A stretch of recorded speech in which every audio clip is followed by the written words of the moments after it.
लेती है, त्रिभंगी मुद्रा धारण कर लेती है और कहने लगी, आओ सखियों आओ, ये बांसुरी का नाद, ये वेणु का वादन तुम्हारे लिए है, आओ मुझ में समाहित हो जाओ। दूसरी तरफ आंख उठाकर देखा तो एक सखी ने अपने अपने आंचल को, अपने दुपट्टे को मानो गोवर्धन पर्वत बना लिया हो और स्वयं को, अपने आंचल को कनिष्का पर धारण किया और कहा, आओ ब्रजवासियों आओ, इस गोवर्धन को मैंने अपनी कनिष्का पर धारण किया है, आओ तुम इस गोवर्धन की छत्र छाया के तले आ जाओ। किसी ने कहा तो देखा गोपियों का एक झुंड ऐसा है जो कालिया नाग का अभिनय कर रहा है। 5 सखियां इकट्ठी हुई, उन्होंने अपने फन को फैलाया और एक सखी कृष्ण का स्वरूप खुद को समझती हुई उस कालिया का मर्दन करने के लिए नृत्य करने लगी। उद्धव को समझ ही नहीं आ रहा है कि ये क्या हो रहा है। कृष्ण तो यहाँ से कहीं गए ही नहीं है। यमुना की कलकल करती हुई धारा में अभी भी कृष्ण की छवि दिखाई दे रही है। कदम के वृक्ष को देखा तो लगा कदम की एक डाल पर श्री कृष्ण बैठकर झूला झूल रहे हैं। श्री कृष्ण ने अपने अधरों पर बांसुरी को धारण किया और कदम की डाल पर उसकी छाया में बैठकर श्री कृष्ण वेणु का वादन कर रहे हैं। उद्धव के हृदय में ज्ञान का जो विवाद था अब वो प्रेम के अश्रु बिंदुओं से धुलता चला जा रहा है, धुलता चला जा रहा है। तभी उद्धव को स्मरण आया, मेरे कृष्ण की राधा कहाँ है, राधा रानी कहाँ है।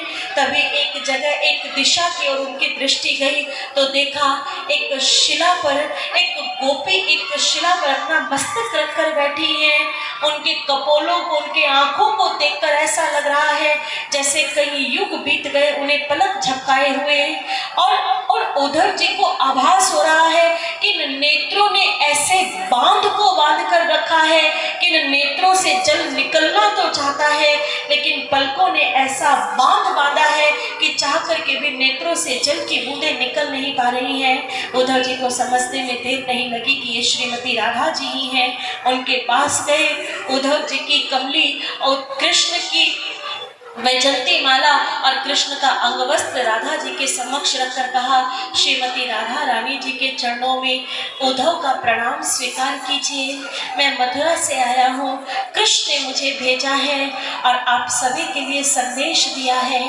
राधा रानी ने उद्धव जी की ओर एक नज़र भरकर देखा, फिर अपनी नज़र उस वैजंती माला और अंग वस्त्र पर धारण कर कहा, उद्धव जी आ गए, आइए। हम गांव की भोली भाली गोपियां आप ही का इंतजार कर रही थी। अरे हम ग्वारों को क्या पता, हम गंवार हैं, अनपढ़ है, जाहिल है, लगता है कृष्ण ने हमें ही पाठ पढ़ाने के लिए आपको भेजा है। उद्धव जी को समझ लग गया कि आश्री राधा रानी जी शब्दों के इस बाण से उनके ज्ञान की पोथी को छलनी छलनी कर रही हैं। और राधा रानी ने कहा, उद्धव जी तनिक अपने ज्ञान के संसार से बाहर निकलिए, ये वृंदावन है, वृंदावन, यहाँ ज्ञानी विद्वानों का आना वर्जित है। श्री कृष्ण के वृंदावन में तो केवल वही प्रवेश पा सकता है जो सर से पांव तक कृष्ण के प्रेम में डूबा हो। ये कृष्ण की प्रेम नगरिया है उद्धव जी, ये कृष्ण की प्रेम नगरिया है। आइए और हमारे साथ कृष्ण की इस प्रेम नगरिया में गोता लगाइए उद्धव जी, और फिर देखिए आपका ये ज्ञान धरा का धरा रह जाएगा। और आज श्रीमती राधा रानी जी उद्धव जी को क्या समझा रही है? ये तो प्रेम की बात है, बंदगी तेरे बस की नहीं है। ओ ये तो प्रेम की बात है,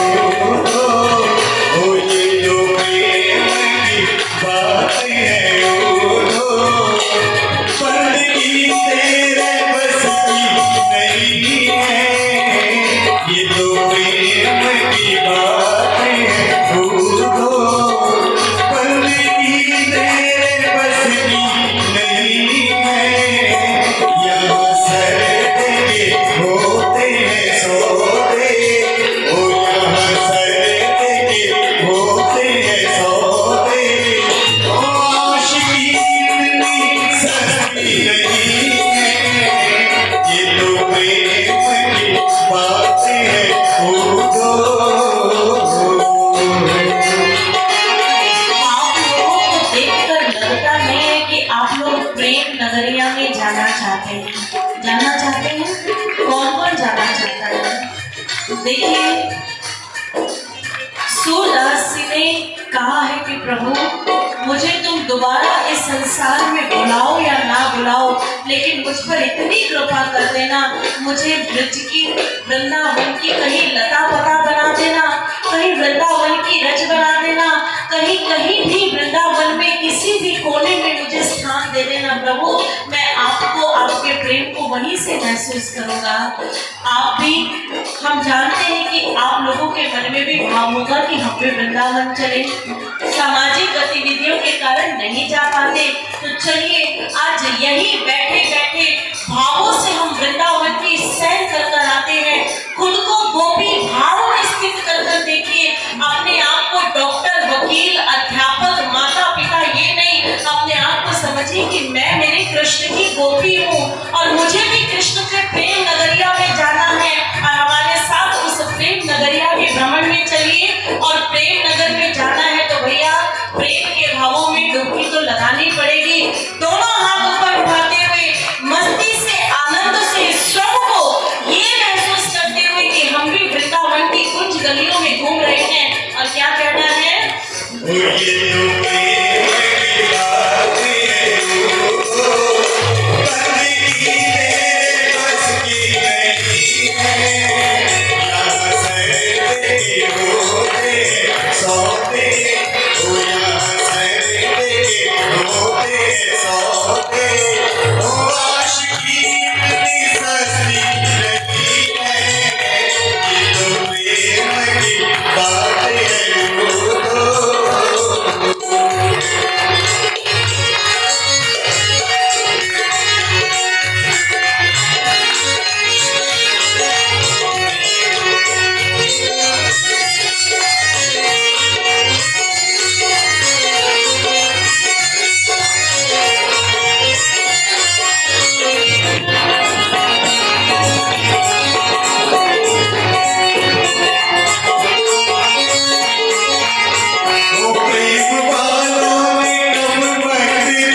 प्राप्ति होती है।